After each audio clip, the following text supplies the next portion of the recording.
아멘. 오늘도 말씀과 기도로 목요일 하루를 시작하는 우리 모든 성도들 가운데 하나님의 놀라운 은혜가 언제나 함께하여 주시기를 주님의 이름으로 간절히 축원드립니다. 오늘 통독할 말씀은 이사야 13장에서 17장까지 말씀입니다. 오늘 살펴볼 말씀은 13장, 14장 그리고 17장 말씀입니다. 먼저 13장 전반부는 바벨론에 대한 제1차 심판 예언의 서두 부분으로 바벨론 심판을 위한 여호와 하나님의 군대 소집과 심판날의 도래를 경고하고 있습니다. 1절에서 5절은 바벨론에 대한 심판 예언을 시작하는 말과 바벨론을 심판하기 위한 여호와의 군대 소집 예고를 보도하고 있습니다.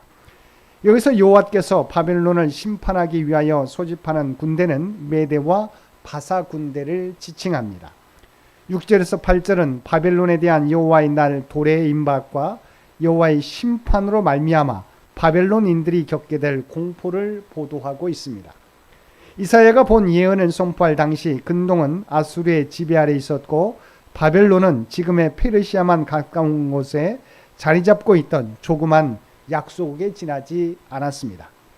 바벨론이 강성하여져서 근동의 패자가 된 것은 이사야 시대로부터 약 100여 년이 흐른 후입니다.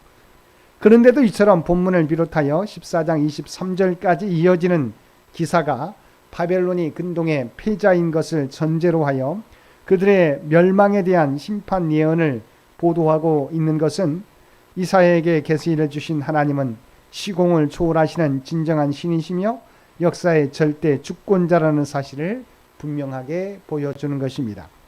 9절에서 13절은 하나님께서 천지를 진동시킬 맹렬한 진노로 바벨론의 악과 교만을 심판하심으로 말미암아 바벨론 사람들을 아주 희귀하게 만드실 것임을 경고한 사실을 보도하고 있습니다. 14절에서 16절은 바벨론에 거주하던 외국인들이 바벨론에 하나님의 심판이 임하는 날에 혼비백산하여 자신들의 본국으로 돌아가려 하지만 뜻을 이루지 못하고 멸망하게 될 것임을 경고하고 있습니다. 이러한 경고는 역으로 바벨론에 대한 심판이 그만큼 심각하게 진행될 것임을 암시하여 줍니다. 17절에서 22절 상반절까지 말씀에서는 은이나 금과 같은 재물보다는 전날 바벨론에게 당한 억압에 대한 복수심으로 불타는 메대 사람들에 의해서 바벨론의 처절한 학살과 파괴가 일어날 것임을 경고하고 있습니다. 여기서 바벨론 성이 소돔과 고모라와 같이 될 것이라는 말씀은 바벨론이 얼마나 처참하게 파괴될 것인지 잘 시사하여 줍니다. 끝으로 13장 22절 하반절 말씀은 바벨론에 대한 하나님의 심판날이 임박하였음을 다시 한번 경고하고 있습니다.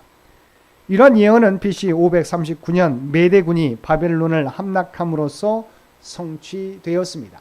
그런데 바벨론을 함락한 것은 페르시아의 고레스 왕입니다. 그리고 당시 메대는 페르시아에 합병된 상태였습니다.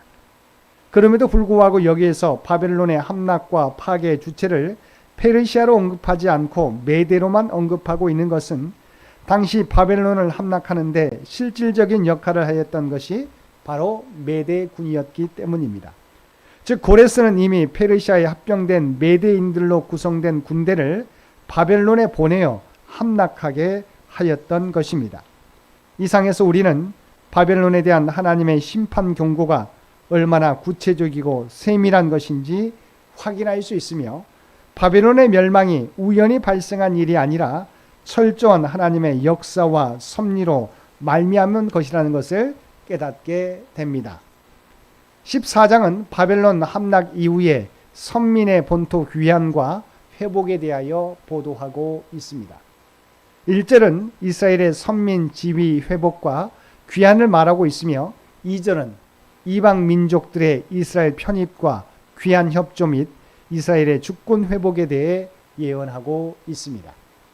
다시 말하면 바벨론의 포로로 잡혀있던 이스라엘 선민이 바벨론의 멸망과 함께 여호와의 신앙으로 개종한 자들과 더불어 본토로 귀환하여 전에 자기들을 사로잡던 자들을 사로잡아 주관하는 등 주권을 완전히 회복될 것임을 회복하게 될 것임을 보여줍니다.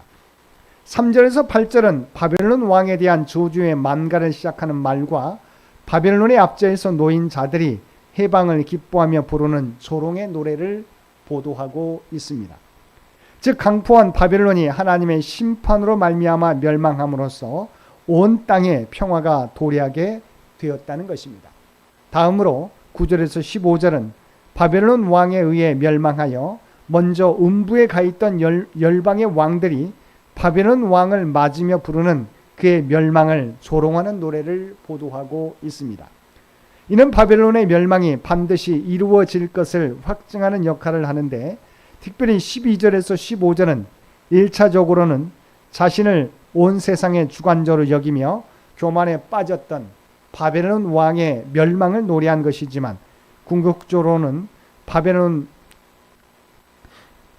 바벨론이 예표하는 사단의 몰락과 멸망을 예언하기도 한 것입니다. 16절에서 20절은 바벨론 왕의 최후를 목격한 모든 자들이 부르는 조롱의 노래를 보도하고 있습니다. 즉 열방의 왕들은 죽어 자기 묘실에 묻혔지만 바벨론 왕은 전쟁터에 다른 시체들과 함께 아무렇게나 버려져 수치를 당할 것임을 보도하고 있습니다. 21절은 하나님께서 열방을 향하여 바벨론 조상들의 죄악으로 말미암아 그의 자손들을 도륙할 준비를 하도록 명령을 제하달하신 사실을 보도하고 있습니다.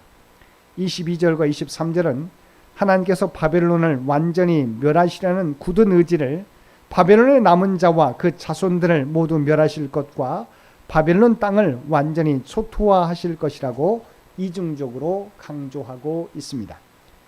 24절에서 27절은 아수르에 대한 예언입니다.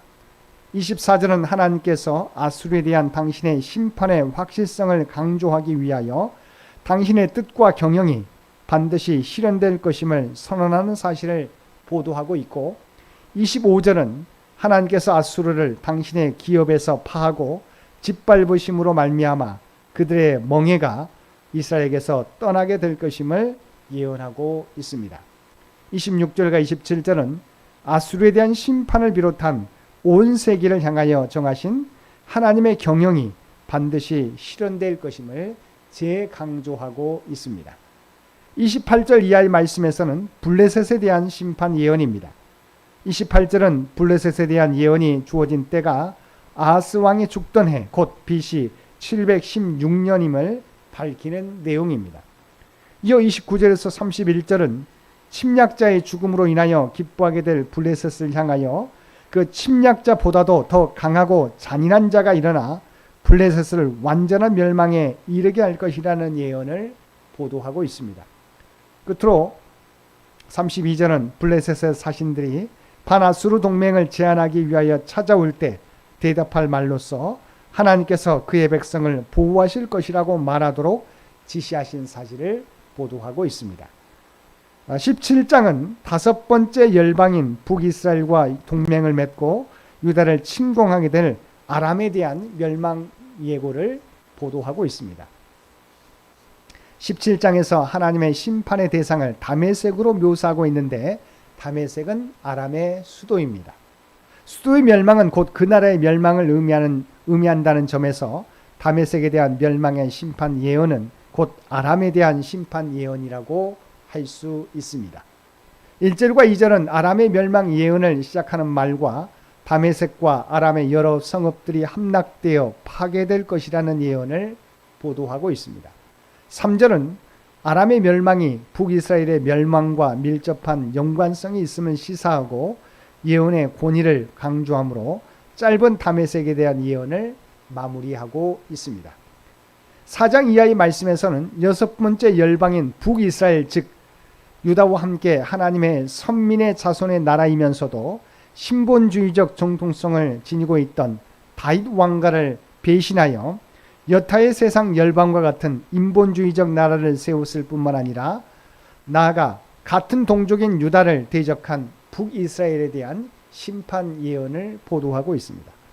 4절과 5절은 북이스라엘이 당할 철저한 멸망 예언을 보도하고 있고, 6절과 8절은 그처럼 철저한 멸망 중에도 소수의 남은 자들이 있을 것과 그들이 회개하고 더 이상 우상을 바라보지 아니하고 하나님을 바라보며 섬기게 될 것을 예언하고 있습니다. 9절에서 11절은 북이스라엘이 완전히 초토화되어 패망할 것을 거듭 강조하며 그 원인이 하나님을 잊고 우상을 숭배한 데 있음을 지적하고 있습니다. 이런 북이스라엘의 패망 예언은 그 동맹국이었던 아람이 멸망한 뒤로 만 10년 뒤인 BC 722년 아수르의 침공으로 말미암아 성취되었는데, 우리는 여기서 하나님의 이름으로 불리는 자라도 진정으로 하나님을 경외하지 아니하고 무늬만 하나님의 백성인 채 하는 거짓 성도들은 하나님의 심판이 임하실 때 멸망을 피할 수 없다는 것과, 하나님의 교회가 아무리 타락해도 그 가운데 소수의 남은 자를 남겨두어 그들을 구원하신다는 것을 깨닫게 해주고 있습니다. 12절에서 14절은 여러 민족으로 구성된 아수르 군대가 큰 물이 몰려옴 같이 유다를 침공할 것이지만 하나님의 강한 능력의 역사로 말미암아 하룻밤 사이에 소멸하게 될 것이라는 예언을 보도하고 있습니다. 사랑하는 성도 여러분, 이처럼 아무리 대적들이 무섭게 선민을 공격할지라도 하나님께서 함께 하시면 그 공격으로부터 선민은 안전하게 될 줄로 믿습니다. 도리어 대적들이 무너지게 되는 줄 믿습니다. 그리스도 안에 있을 때 가장 안전함을 깨닫고 주님을 떠나지 않고 늘 주님 안에서 살아가시는 저와 여러분 모두가 되시기를 주님의 이름으로 간절히 축원드립니다. 함께 기도드리겠습니다. 사랑과 은혜가 충만하신 아버지 하나님, 하나님께서는 우리의 피난처요 산성이신 줄 믿습니다. 무슨 일을 만날지라도 우리가 하나님 안에 구하면 우리는 안전하게 될 줄 믿습니다. 언제나 주님 안에 구하는 삶을 통해서 우리의 믿음을 증명해 보이는 우리 모두가 되게 하여 주시옵소서. 우리의 겉모습만 주님을 섬긴다고 하지 않게 도와주시고 우리의 삶 전체가 오직 주님을 의지하며 주님 안에서 구하는 삶을 살아가게 하여 주시옵소서. 오늘도 이 나라와 이 민족을 위하여 기도하는 주의 백성들의 간구를 들어주시고 하나님께서 통치하시고 인도하여 주시기를 원합니다. 100주년을 준비하며 나아가는 창현재단과 창현의 가족들을 기억하여 주시며 오직 하나님의 영광과 하나님의 뜻을 이루어가는 창현재단이 되게 하여 주옵소서. 올로자노님과 율로하신 권사님 모든 주의 백성들을 기억하여 주시고 눈동자와 같이 지키시고 보호하여 주옵소서. 특별히 환우들 가운데는 하나님의 놀라운 치유와 회복의 역사를 나타내 보여주시옵소서. 아버지 하나님, 경제적으로 어려움 가운데 있는 주의 백성들을 아시지요. 그들에게 풍성한 은혜를 더하여 주셔서 날마다 살아가는 삶이 부족함이 없도록 크신 은총 더하여 주옵소서. 우리 사랑하는 자녀들 영적으로 얻은 이 시기 가운데 믿음을 잃어버리지 않게 되기를 원합니다. 또한 하나님이 주신 지혜와 능력을 통해서 하나님의 꿈과 비전을 이루어 가게 하여 주옵소서. 아버지, 각 가정들마다 간구하는 모든 기도의 제목, 그들의 형편과 기도의 제목을 아시는 주님, 주님을 의지하며 구하게 될 때 오직 하나님의 뜻 가운데서 응답하여 주옵소서. 오늘 또 우리에게 복된 하루를 허락해 주신 것 진심으로 감사드립니다. 주님과 날마다 동행하는 우리 모두가 되게 하여 주시옵소서. 또한 우리가 발을 딛고 살아가는 이 세상 가운데 그리스도의 아름다운 향기와 선한 영향력을 드러내며 살아가는 우리 모두가 되게 하여 주옵소서. 우리의 삶으로 주님을 아버지 하나님 전파할 수 있도록 우리 모두를 주의 도구로 사용하여 주옵소서. 이 모든 간구 우리를 구원하여 주신 예수님의 이름으로 간절히 기도드리옵나이다. 아멘.